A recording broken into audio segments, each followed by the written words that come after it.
to nas dovodi lepo do još jednog fenomena koji je takođe više puta pomenut, a to je da pored klimatskih promena, pored neregulisanih, ispravno regulisanih gradilišta i velikih površina, više puta je pomenuto, dakle, nešto što bismo mogli da nazovemo starim modelom ili tradicionalnim oblikom zemljoradnje, obrade zemlje. Dakle, hajde da pomenu nešto više o tome. Dakle, šta je problem zapravo sa tom tradicionalnom obradom zemlje i šta su zapravo ta moderna rešenja kojima bi se, s druge strane, između ostalog, ne samo produžila plodnost zemljišta, nego između ostalog isprečio procese dezertifikacije i kreiranja prašinskih oluja. Sad ću ja pokušati kao nedovoljno stručno lice tuđu struku da objašnjavam. Mogli bismo nekog sa šumarskog fakulteta da zovemo da nam... sa poljoprivrednog, ali ajde, pokušali su da me nauče, inače u životu, da radim skoro 20 godina tamo, nadam se da sam naučila nešto. Da. Znam šta radi svet. Znači, Ujedinjene nacije guraju takozvano održivo upravljanje zemljištem, koje jedno od aspekata toga je redukcija oranja na nulu. Znači, da se ne ore zemljište, ne prevrće, jer se time narušava njegova struktura i lakše se degradira, gubi se humus. Dakle, smanjeno oranje, bušenje onih rupa za sadnju i držanje pokrovnih useva, nesklanjanje materije, znači ono paljenje strnjika nikako, već ostavljanje da truli, jer vi da bi imali organsku materiju ne možete da je iznosite, prosto na toj njivi, u tom agroekosistemu mora da kruži i materija. Znači, ono što ostane bolje da istruli i hrani zemljište, nego kad sklonimo, mi nemamo čime da hranimo zemljište i onda unosimo takozvana veštačka đubriva, što znači da na veštački način održavamo produktivnost zemljišta. Što je manje otporno na to kad se dese suše, kad se dese poplave, znači to može bude da previše i zagadi zemljište.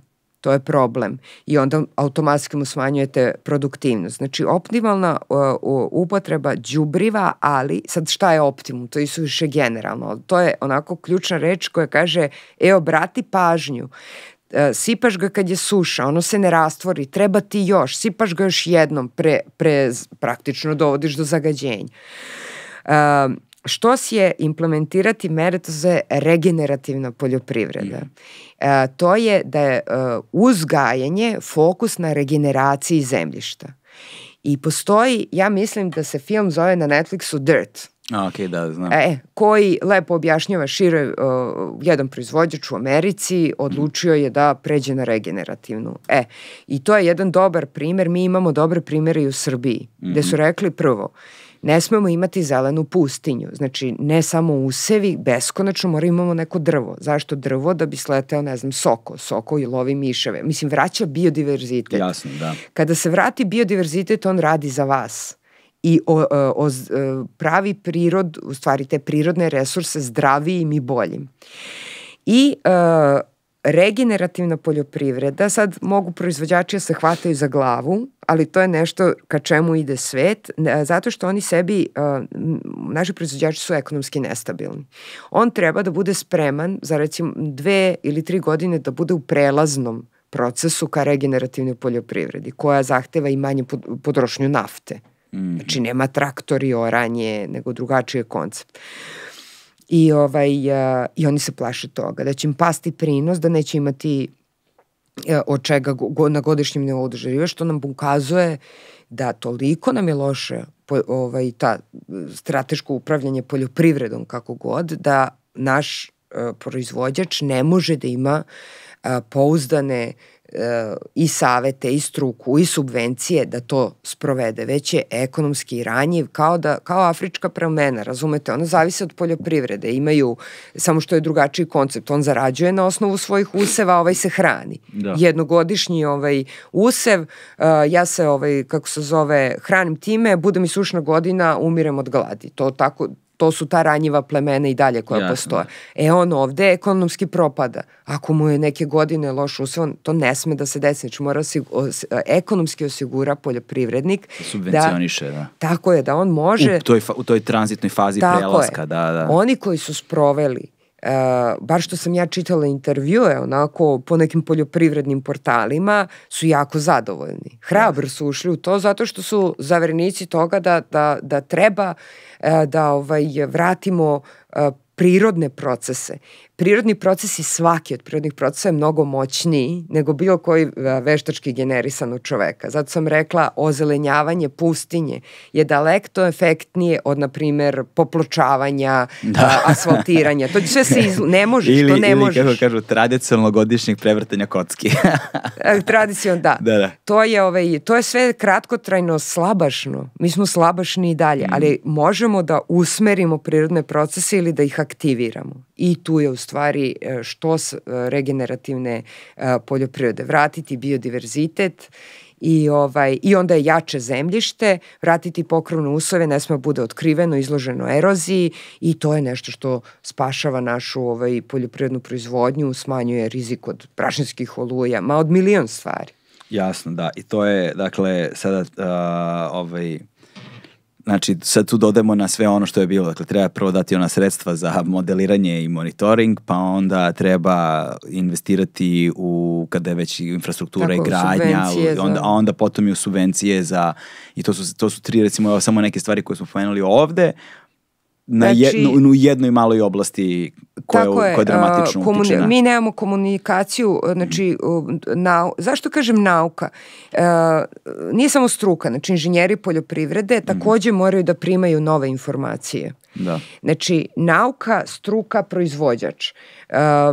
Taj kanal komunikacije ovde ne postoji. Jako je slab. Znači, imamo mi te savetodavce poljoprivredne, ali vi imate jednog za neki okrug. On je sad opterećen unošenjem podataka u e-agrar, razumete? Znači, ali opet i to je malo. Znači, mora da bude, ne može imamo neki workshop, ajde, jedan profesor sa fakulteta će da ispriča nešto, grupi nekoj savetodavaca ko može da dođe pa širi. Ne.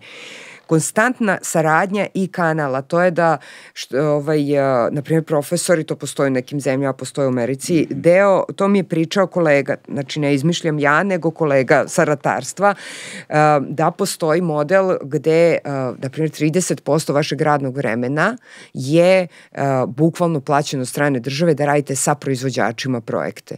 I proizvođači jedva čekaju da im dođu profesori, razumete, koje poštuju ili znaju ili žele struku, mislim, prosto žele informacije. To je da otvoriti kanale stalne komunikacije, mada to može i preko bilo kakvih, ne znam, organizacija, samo mora stalno da bude neko baš da se iscima. Svi hoće, jedna i druga strana hoće i mislimo isto, ali ne možemo da preskočimo komunikaciju. To je, mislimo, treba se uvede sistem mogućnosti proglašenja vanredne situacije od suše, kad su velike štete. To smo i mi govorili u tom programu prilagođavanja, da taj sistem da se razvije i oni traže to. Prošle godine su tražili, ove godine, mislim, mi isto mislimo, samo što je ovo naučno zasnovano nepobitno, znači ne može niko da kaže ne treba, a oni vide na polju. Komunikacija, pristup zemlji mladima, znači zakup zemljišta, znači ne sme zemljište poljoprivredno da ostane nekorišćeno, ono se degradira. I zbog novih tehnologija, da bi se koristilo još nove tehnologije, bolji prinosi, čak i maksimalni prinosi rastu u super godinama. I naravno ta strateška dokumenta da se, to je sad već onako, kako da kažem, u saradnji sa strukom. To je, treba se podrazumeva, suvišno je to reći, ono kao, reći rekalima da treba da nas leče. Mislim, to tako zvuči. Nažalost, ne podrazumeva se više. Znaš, mi živimo u jednom vrlo, kako ga sad nazivaju, antinaučnom vremenu, kada je ono verovanje važnije od istine. I mi vidimo da se to dešava ne samo kod nas lokalno, nego da je to globalni fenomen udaljavanje od struke u različitim oblastima. Tako je. I sad dolazimo do otle, gle čuda, i to ima veze s klimatskim promenama i klimatolozi, ljudi koji se bave klimatskim promenama kao ja, znamo i za ta socioekonomska scenarija, to isto je objašnjeno. kako se klimatske promene povezuju sa socioekonomskim scenarijima, i tačno se zna kako će planeta izgledati, po kom scenariju i u smislu stanovništva, socioekonomskog statusa, tehnologije i to po putanjama koje budemo pratili isto i za smanjenja ovih gasova i u implementaciji rešenja zasnovanih na prirodi. Neraskidivo. Tako da, za sad najviše liči na socioekonomski scenario koji predviđa da na planeti ima oko, ja mislim, 12 milijardi ljudi, ali i da se forsiraju, da se globalne politike zanemaruju, a da se forsiraju regionalni sukobi, fokus je na regionalnim sukobima, razdvajanju prihoda, sve veće su razlike u prihodima srednje i niže klase od onih bogatih, i da raste nacionalizam.